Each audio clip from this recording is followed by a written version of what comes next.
Okay, are you ready for this?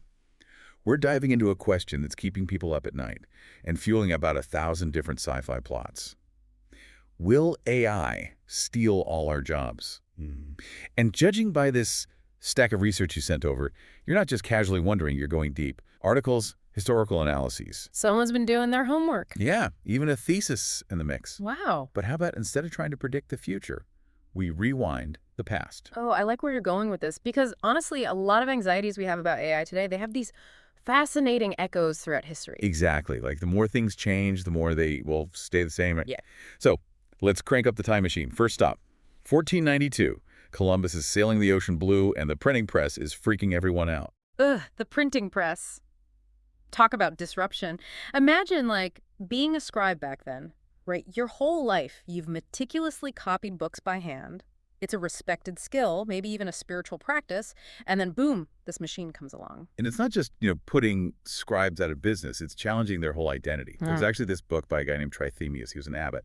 And he fiercely defended scribes, saying they have this spiritual connection to the act of copying that a machine could never replicate. The irony is that very defense, it was printed, not handwritten. The universe loves a good irony. But here's what's really interesting, though. Trithemius, like a lot of people today, he focused on the immediate job losses. He saw scribes being replaced by printers, typesetters. But what we often miss in these moments of like huge technological change is the ripple effect. The printing press didn't just replace scribes, it created entirely new industries, booksellers, publishers, you have the mass production of paper, right? Knowledge became accessible to everyday people in a way that was unthinkable before. So instead of no jobs, we ended up with different jobs, often requiring new skills. Makes you think, what skills are we going to need in the age of AI that we haven't even thought of yet? Right, and that's a great question, but that brings us to another historical parallel that might resonate. The Luddites. Ah, yes, the infamous loom smashers of the 1800s. Often they're used as a cautionary tale against resisting progress. Yeah. But it's important to remember the Luddites weren't just anti-technology. These were skilled textile workers whose livelihoods were being threatened by these massive new power loom.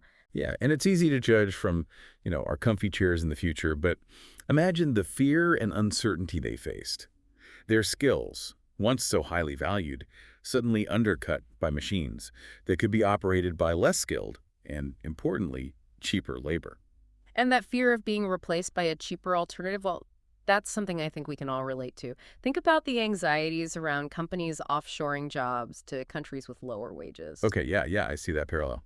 So are we going to see AI-powered companies moving their entire operations to wherever the absolute cheapest labor is, regardless of the human cost? It's kind of chilling when you think about it that way. And those are the kinds of tough questions we need to be asking, because while history might not, repeat itself exactly, it certainly rhymes. And understanding those rhymes can help us prepare for the chorus yet to come. Okay, so we've seen how that fear of cheaper alternatives plays out. But technology's impact on jobs, it isn't always about wages, is it?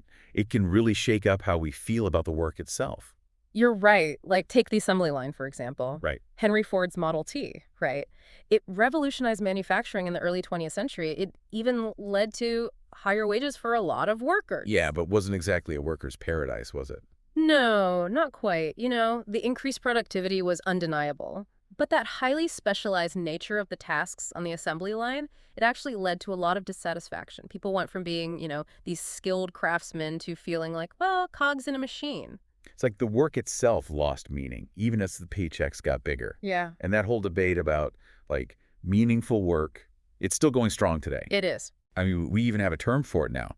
Bullshit jobs. Exactly. We've automated some jobs while creating others that, let's face it, many people just find pointless, unfulfilling. Yeah, totally. So it's not even just, will AI take our jobs? It's, will it leave us with work that even gives us a sense of purpose? That's a good question. Which makes me think about this other group of workers who fought really hard against automation. Elevator operators. Oh, yeah. You're not going to believe this, but they had unions. Really? Yeah. Those buttons we press, 100 times a day, those were a serious point of contention back in the 1960s. It does seem kind of absurd now, looking back, but, it highlights something really crucial. Those unions were so focused on preserving jobs exactly as they were, they kind of missed the boat. on retraining, on preparing those members for a future where, well, those jobs were going to look really different or maybe not exist at all. It's like they were holding onto the elevator door, as the future was trying to speed away without them. Yeah, yeah. Pretty powerful lesson for all of us, right? Like, if we're so busy clinging to the jobs of today, how are we going to be ready for whatever those jobs of tomorrow might look like, especially with AI changing everything so rapidly? It is a question we're all having to deal with, right? You know, But it's not the first time we've faced this kind of uncertainty. Remember that 1964 report we were talking about? yeah. The one that predicted mass unemployment because of computers? Yeah. Everyone thought robots were about to take over. Yeah. Except, well, it didn't quite work out that way, did it? It didn't. Which, I mean, makes you wonder, were their predictions just totally wrong? Or did society, adapt in these ways that they just couldn't have even predicted at the time? Maybe a little bit of both. But here's what I think is really interesting. That same report, kind of buried in all that doom and gloom, it suggested some solutions. And we're still talking about these today, like retraining programs, relocation support for workers, Right. even a guaranteed income. It's like they were planting seeds for the future back then. They were kind of these early ideas, and that's what I think is so fascinating, right? The challenges we're facing with AI, they aren't totally new. The seeds were kind of sown decades ago. The question now is, can we learn from those past attempts? Can we adapt those ideas for today and create solutions that are, both really innovative but also effective? It's like we have this whole library of historical blueprints, We do. and it's up to us to figure out how to use them to build something, well, hopefully better this time around. I hope so. But sometimes, even with the best blueprints, the world throws you a curveball. Always. And sometimes that curveball comes in the form of, I don't know, like a political earthquake, like, say, Brexit. Oh, yeah. Remember how the UK, at least in some sectors, they relied heavily on a large and, well, relatively cheap labor force. They were lagging behind in automation. They were. And then suddenly, boom, the rules of the game changed practically overnight. Yeah, and they were caught off guard, which, it exposed that danger of relying too much on just one solution. Yeah. Whether that's cheap labor or even this, over-reliance on AI. What happens when that advantage goes away? Exactly. What happens when the world throws that curveball and, you're scrambling to figure out a new game plan? Yeah, it's a stark reminder that, well, adaptability is key. Like, we can't predict the future, but we can at least try to learn to roll with the punches, right? Absolutely. And it's funny because when you look at that big debate happening right now, about AI and the future of work, both sides, they're drawing on the same historical parallels we've been talking about. It's like they're picking and choosing their, their favorite history, like a highlight reel to prove their point. Right. It's like Back to the Future meets Terminator, but with, economists as the time travelers. Right. Exactly. So on the one hand, you've got the optimists, this is just the next chapter in the same old story. Business as usual. Yeah. They say AI will create more jobs than it destroys, just like, the printing press did, the assembly line, even the internet. Right, because throughout history, we've seen these technological advancements, and even when they cause some job losses in the short term, we adjust, right? We figure it out. It ultimately leads to new industries, new opportunities. Exactly. It's like, yeah, okay, maybe the robots are coming for our jobs, but hey, they'll probably need someone to, manage their stock portfolios. Right. Then you've got this time it's different camp, and they're not messing around. Yeah. They're pointing to that, crazy fast pace of AI development. It's not just automating, those manual tasks anymore, right? That's just the blue-collar jobs. It's the white-collar jobs, too. Yeah, it's encroaching on cognitive skills, and they're saying pretty much straight up, mass unemployment is a very real possibility. Yeah, and they have some numbers to back that up, which is a little unnerving.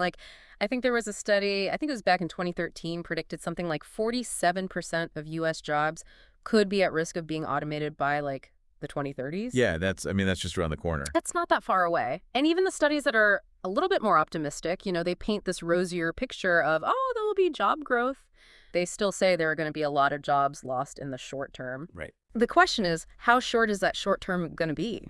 Right, and can people adapt quickly enough? Exactly. So it's not really even a question of will AI impact jobs. It's more like when and how much. When and how much. And then how do we actually get ready for that? Right. But how do you even begin to prepare for this future where the definition of work might be totally different? That's the question, isn't it? What happens to our sense of purpose?